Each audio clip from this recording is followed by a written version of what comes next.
Praise the Lord. Yes, indeed, it's Wednesday night, and I hope you're feeling all right because we're going to come at you with quite a program tonight.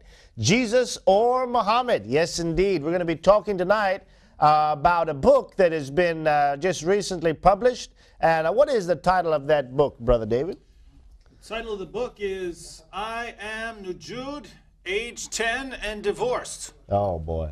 That's our title basically tonight, 10 years old and divorced. Can probably see where we're going with this one. Yeah, I'm sure. Where we're going. I'm sure you all can. And Brother David has read this book in its entirety, and we want to share a little bit about the story as well as the book that he's read. As a matter of fact, I think we have a video clip of Nujood after she was divorced from Yemen. And her husband, I think, some 28 years old. And so I think right off, Brother David, why don't we show the video clip? Okay. And get everybody acquainted with what we're talking about. And then I'm going to go straight to you and let you introduce the book more specifically and talk about that as we start off in our program. All right, so why don't we go to the video right now, the video of Nujood. I think it's only a couple minutes long. Let's take a look at that if we can right now. I was scared. I didn't want to leave my house. I didn't want to leave my family and siblings.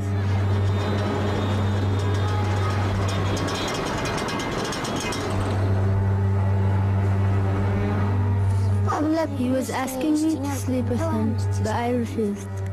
He beat me. Was she forced, though, to have sexual relations with him?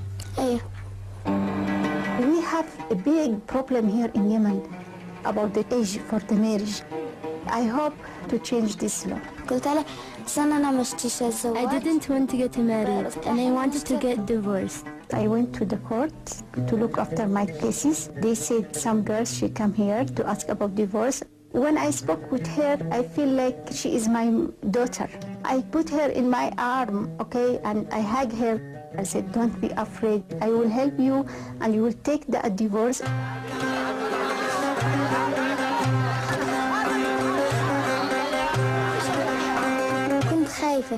I was afraid, but then the lawyer helped me. I and Nujood, we opened this a big window for all other girls, and now we heard about different cases. I will be accept any case, free to help this girl.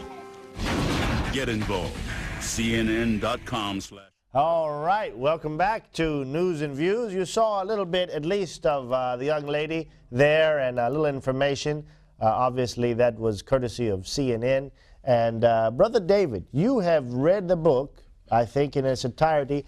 Why don't you share with our viewers, I think you've highlighted some particular parts, and then also, as we're introducing our program tonight, maybe you can go into how does this, once again, the question we always come back to, how does this line up with true Islam? Because invariably, we're going to get Muslims that say, now that's just backward, those people are ignorant over there, they don't know what true Islam is all about. And so after you give us what's going on in the book, then share with us, if you will, how does that line up with what Islam itself has to say? Oh, I'd love to hear some Muslims call in and say that this doesn't line up with true Islam. Yeah. Well, you might very well get your wish. They're not going to make it very long. Okay, all right, good. We want to hear about that.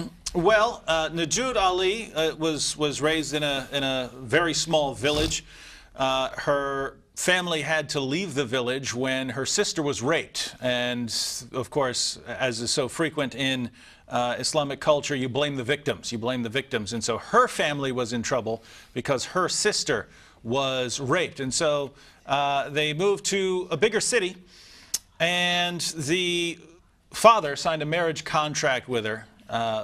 Signed a marriage contract so that she would be married at 9 years old to a man who I think he was 20 years old. 20? Yes. Okay. So the father, interestingly, tried to make the man agree. He made the man agree that he wouldn't have sex with her until after she reached puberty. Okay. So as we'll talk about later on, that's a better standard than laid down in the Quran, and it's a better standard than Muhammad himself followed.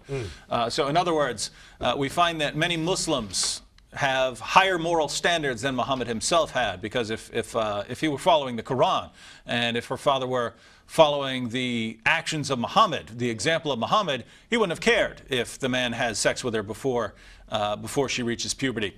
But the father laid it down, hey, I don't want you having sex with my daughter until she reaches puberty. And the man agreed in the contract, but he didn't follow it. So this man actually took Nujood back to a very small village, and there, on the very first night, proceeded to rape her. And her life over the next several weeks was absolutely horrifying. And let me read to you a small portion from the book when she describes the first night. So she's very tired from the long journey back to the village, and she goes into her room in her new house and falls asleep. So she was 9 years old when she got married? She's 9, okay. And she was divorced at 10. So she falls asleep, and then she says, I would rather have never awakened.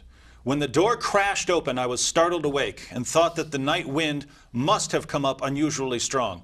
I'd barely opened my eyes when I felt a damp, hairy body pressing against me.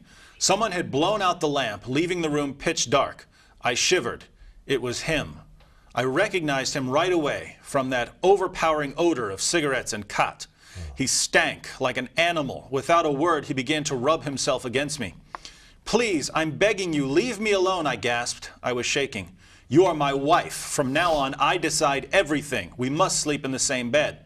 I leapt to my feet, ready to run away. Where? What did it matter? I had to escape from this trap. Then he stood up too. The door was not completely closed, and spying a glimmer of light from the moon and stars, I dashed immediately toward the courtyard. He ran after me. Help! Help! I shrieked, sobbing. My voice rang in the night, but it was as if I were shouting into a void. I ran everywhere, anywhere, panting for breath. I went into one room, but ducked out again when he followed me there. I ran without looking back. I stumbled over something, maybe a piece of glass, and scrambled to my feet to take off again, but arms caught me, held me tightly, wrestled me back to the bedroom, pushed me down on the mat. I felt paralyzed, as if I had been tied down.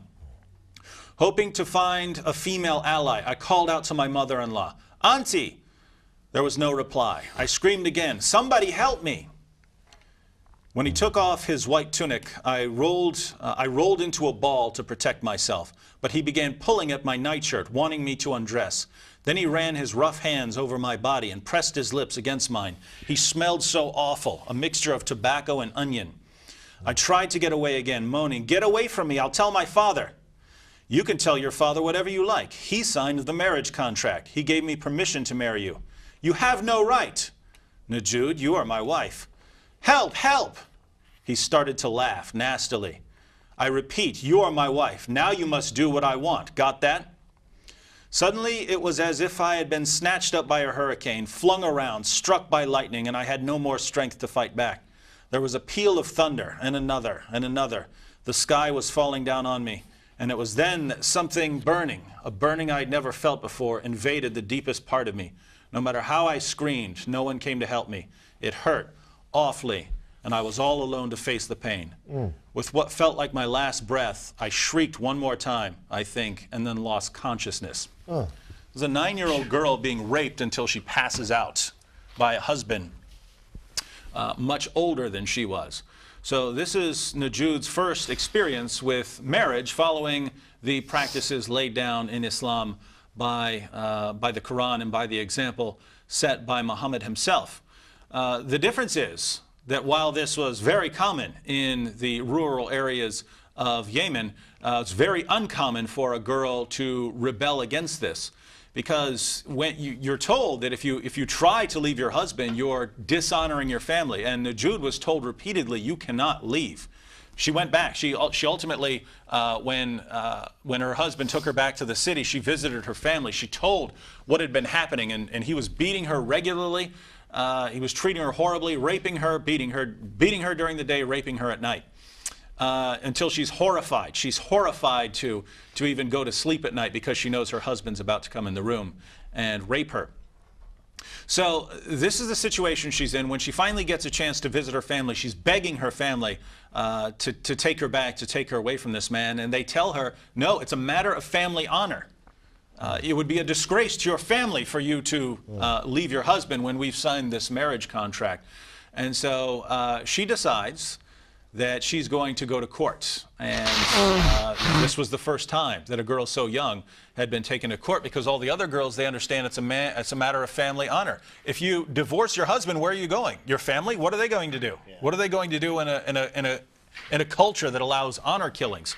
And so as miserable as you are, as miserable as you might be with your husband, you stay with him because you don't want to dishonor your family, and you don't want to die as a result of an honor killing.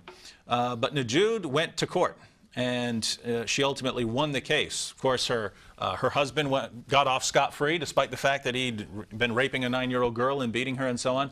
But she did get out of the marriage, and it's very interesting that since then, several other young girls in the Middle East, in Yemen, and now even in Saudi Arabia, young girls are seeking divorces when they wouldn't have 5 or 10 years ago, and now they're going to court and demanding their right to leave their husbands. Now, what does all of this have to do with Islam? I'm glad you asked. I absolutely find it shocking that there are Muslims who still deny that this has something to do with Islam. And interestingly, even Nujood doesn't believe that this has something to do with Islam. She believes that this is something cultural, not something that has to do with Islam. Let me read to you what her father said when he was challenged by one of her older sisters. So when her father announced that he was going to have her married, one of her older sisters objected. Listen to what the father said. That very evening, I overheard a conversation between Mona and our father. Nujood is way too young to get married, Mona insisted. Too young? When the Prophet Muhammad wed Aisha, she was only 9 years old, replied Abba. Yes, but that was in the time of the Prophet. Now things are different. So think about this. What was the father's justification? How can you marry your 9-year-old daughter to some man? Well, that's what Muhammad did. That's what Muhammad did. Muhammad married a 9-year-old girl, and so it's okay for me to marry my 9-year-old daughter to a man. So that was the justification. And later on, as of course, so Nujood ultimately goes back to school. She was taken out of school, out of 2nd grade, as soon as she was married. That's very typical. After she got her divorce, she was allowed to go back to school, and she's talking about how much she looks forward to going to school and studying the Quran. And she said that she doesn't believe that Muhammad married Aisha when she's 9 years old. And the reason for this is quite simple. Young girls like Nujood suffer horribly when they're married off that young. And yet, the entire time, they're told that Muhammad is the greatest moral example ever. Sure. So since they know through their tremendous suffering and the pain they endure that being married off that young is bad, they don't believe that Muhammad could have ever done it. So it's not a result of studying the hadith or really studying anything. She said at this time she could only read her name and a couple of other words. So they've never studied the Quran. They've never studied the hadith. They don't know what Muhammad did, but they know, they are convinced that being married that young is horrible. It's horrible for a girl. And so since Muhammad's the greatest man who's ever lived, there's no way he did that. It must be wrong. And I think that's very similar to the thinking pattern of Muslims in the West. I rarely find a Muslim who's read any of the hadith, or even the whole Quran. But so when we bring these things up, no, Muhammad couldn't have done that. Deep down, they know that's wrong. They know you shouldn't be having sex with 9-year-old girls. And so they deny it, not based on any careful study. And they feel a burden that they have to deny it and cover it up. They have to deny it because they see that it's shameful and innately it's wrong. And so that they're not willing to accept it, are they? No, they're not. And the problem with that is, if you do the slightest bit of studying in the Quran and the Hadith, you find there's absolutely nothing wrong with having sex with a 9-year-old girl. It's something Muhammad